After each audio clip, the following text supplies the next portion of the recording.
ఎన్టీఆర్ విగ్రహం పెట్టుకోవడంలో ఇబ్బంది లేదు. ఆయన పైన అభిమానం ఉన్నప్పుడు ఎవరైనా పెట్టుకోవచ్చు, దాన్ని కాదని లేదు. కానీ కృష్ణుడి రూపంలో అనేది కరెక్ట్ కాదు కదన్నా. ఆయన కృష్ణుడు కాదు కదా, ఎన్టీఆర్ కృష్ణుడు కాదు కదా.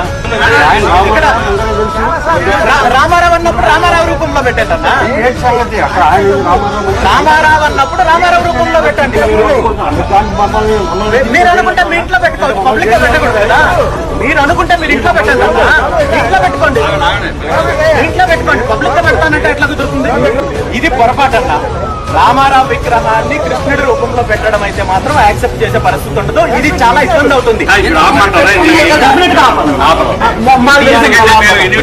మీకు చెప్పి వెళ్ళడానికే నేను డెఫినెట్ గా దీన్ని రేపు ఈ కార్యక్రమం జరిగితే మాత్రం దీని పరిణామాలు అయితే తీవ్రంగా ఉంటాయి, ఇందులో డౌట్ లేదు. రేపు ఇక్కడ విగ్రహావిష్కరణ కార్యక్రమం జరిగితే డెఫినెట్ గా పరిణామాలు తీవ్రంగా ఉంటాయి. ఇది చెప్పడానికే నేను వచ్చాను.